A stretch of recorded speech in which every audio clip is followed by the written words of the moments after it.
This program is brought to you by the Southern Institute of Technology.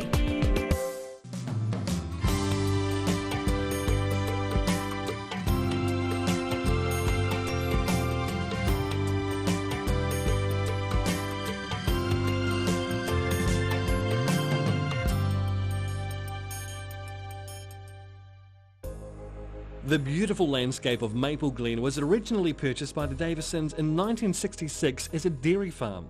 After many years of hard work and passionate determination, 25 acres of this farmland has been turned into a spectacular private garden set in the rolling green countryside of Southland. Under the creative vision of Muriel Davison and her son Robert, the garden continues to grow into a breathtaking work of art. Well, we've got about 200 acres altogether, and there's roughly 25 of it in garden now. There's a valley near the house, and there's a water source there that's our drinking water supply for our house, and there's overflow from that.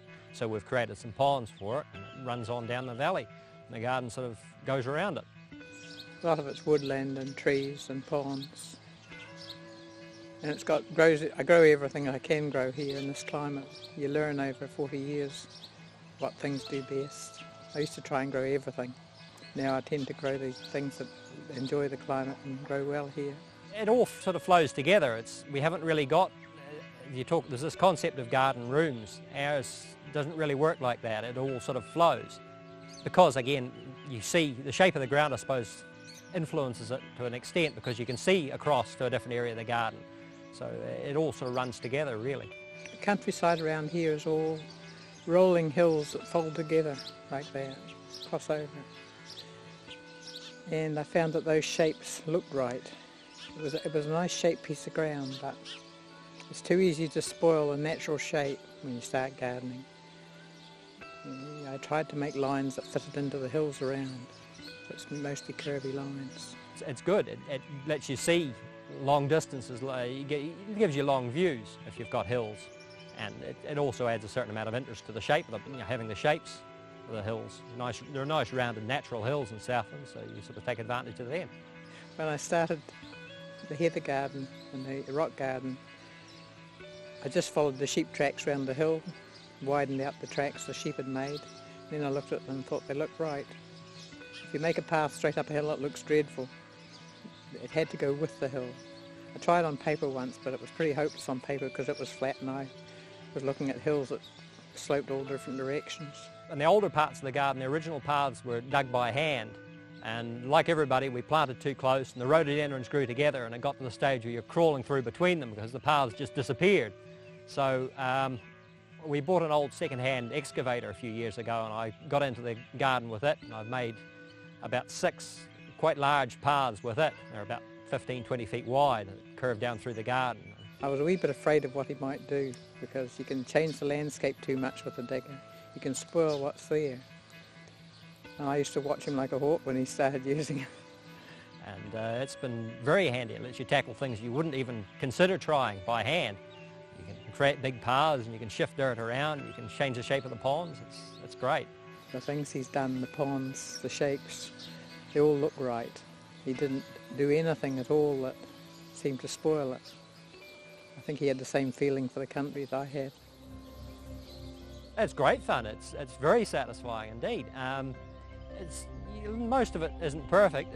In the winter time, quite often I'll wander around and I'll look at existing bits of the garden and that line's not quite right, and I'll lay out a few sticks and change the shape of the line slightly and see whether it looks better from different angles. And, it's not a finished product by any means. It's an ongoing thing. I didn't really sort it out into different parts, but it seems to have worked out that way. The ponds are completely different feel from up on top of the hill. There's this concept of garden rooms. Ours doesn't really work like that. It all sort of flows. Because again, you see the shape of the ground, I suppose, influences it to an extent because you can see across to a different area of the garden. So it all sort of runs together really. Some plants look right with other plants. The heather garden doesn't look right at all. If you put dahlias or something in the middle, it would look dreadful. It's got to be the right sort of plants that fit into the neat shapes and the fluffy look. We don't have a rose garden or a topiary garden, or we don't do things that people might necessarily expect. We don't really have a rose garden because roses aren't all that attractive to me, but Some people like them, and that's fine, that's their thing. But it's, you know, we do things our own way, yeah. About the time we altered the house, about 20 years ago, we had a letter from the council. Could we please do something about a car park? There were cars for miles up and down the road when the crowds used to come here. And I've seen 50 cars and 9 buses in there, but not nowadays. We don't even use it nowadays. But it's sort of turned into a garden now, so we've planted it in trees and underneath in bluebells and snowdrops, and it's a different area, I suppose, because it is quite flat. The rest of the garden is all up and down, but there's a relatively flat area there. And it's lovely now under the trees in the spring. Bluebells just look right under trees. We've taken a lot of the eucalypts out to make room for other trees to be planted. My mother, again, is very keen on colour-scaping, I suppose you'd call it. She combines colours that go well together, yellows and oranges and things like that. There's always something that's looking beautiful, even in the winter. The heathers are lovely in the winter. They're colour in the winter when there's no other colour. But you see a lot more in the winter when the leaves are off the trees. You see the layout a lot more, and there's a lot of subtle colours and barks and things that you don't notice in the summer because everything's got leaves on. I'm not quite so good as her at that. I tend to like the making the shapes and making the ponds and things like that. But I'm getting into planting stuff that it tends to accentuate the lines and the shapes and that sort of thing too. So every season has something that's going for it. In July, it's all snowdrops at the first beginning of the flowering season. But I think absolutely every season's got something that's beautiful. You get to know plants, and you get to know certain plants do well in certain situations, and you match the plant to the situation that you've got, whether it gets all the sun or part shade, or whether it's wet or dry. And a plant that will do well in a certain place will tend to outcompete the weeds. Again, it depends on the area. If you've got an area that's very damp, then there are certain plants that go well together. Astilbes around a pond, and bog primulas and things like that. Trees that like the low areas are naturally things like alders and willows, and things like that like damp tend to like damp feet. Some of the higher areas, well, you plant your larger trees at the top of the hills, because otherwise if you plant them down the bottom, eventually they'll come to fill the whole view. You don't see past them so well. So the large trees we would tend to try and keep at the tops of the hills, or near the tops of the hills. I've planted trees to encourage all birds for 40 years. We planted a lot of laburnum for the wood pigeons, fire trees and eucalypts and things for tuis. They love Chilean fire trees, and the eucalypts flower through the winter and provide feed when they need it in the winter. And I planted a lot of cherry plums and blackcurrants and stuff like that originally just to attract blackbirds and thrushes and things into the garden. And they've had a good life for many years. Plenty of food and no cats. That's my mother's other passion. She's always had pet birds and aviary birds. We're planting the garden, and you tend to create an environment that suits them, so you get a lot of wild birds coming in, the ponds and what have you. There's a lot of wild birds enjoy them too. Tui's nest here I have done for about the last 10 years, which is great really. Good to see them. I think it started because there was no bird song when we came here, and I missed it. You didn't know you missed bird song until it wasn't there. And I couldn't wait for the trees to grow higher than my head so that birds would move in, and they did. As soon as the trees grew, the birds moved in. The little wild birds, I mean. I think I had a feeling for birds because my parents kept cats, and I learned what all the little birds were by the bits on the doorstep, heads and tails and wings. I suppose I have some sympathy for the birds or something. I've always just loved them. I love them to trust me enough to come and sit in my hand. One advantage of our sort of garden is it doesn't have to be particularly tidy. You can forgive a lot of weeds, and it's an informal sort of a garden like ours is. We work at it. There's quite a few weeds around, but as long as you keep the edges relatively tidy and the lawn's relatively tidy, you can overlook a lot of them. The beautifully manicured grass is just the sheep paddock mowing. And Rob has a big ride on, and he's always like cutting grass. We do a bit of spraying, quite a bit of weed spraying with Roundup to keep the weeds down, especially in the bits that we're establishing. I didn't use any fertiliser for 30 years. I have used a bit of dag manure recently for things like delphiniums, hungry plants, but it was good soil, and when you dig up a bit of grass and drop something in, it grows.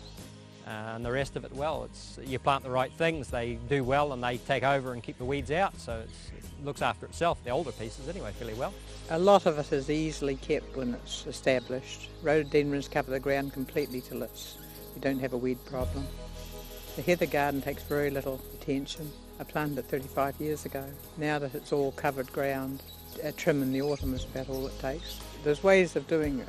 There's lots of shortcuts you have to find to keep a big area like this. And it's not kept perfectly by any means, but people come here and they say, but you haven't got any weeds. And I cannot believe that. But they do. They look at all the plants there are and don't seem to see the weeds that are around. But we do have weeds. When you plant a living thing, it doesn't always necessarily work out the way you expect as well. I mean, trees don't always grow to expectations. Some of them like different climates to what we have here. So yeah, there's a lot of trial and error. But it's good fun. That's the important bit. It's the journey, it's not the destination. It's not having a garden, it's creating one, and it's an ongoing thing. I love potting plants. I just like doing it. Just something that appeals to me. And I love a hillside with nothing on it, and you can plan anything you want. There's no limits. You can do anything in the world. It's a huge subject, gardening. So many things you can do, so many colours, so many flowering seasons and shapes. The shapes and colours of foliage are more important than the flowers are, really. Shapes especially. Some plants got a lovely natural shape. If you do nothing with them, each individual plant has different shapes. I don't regard it as work, what I do really. I just live, I enjoy life. It's not really a job. Well, it definitely isn't a job. It's just a way of living, I suppose. But yeah, I enjoy it. I get a lot of satisfaction from it. I didn't intend to have a big garden. It was just I had all these plants that needed home. All these things that grew from cuttings, and you put a wee slip in and you get roots on it. And you've got to find a home for it. So I kept pushing the fence down the hill to accommodate plants, really. I just got a plant nut, that's all.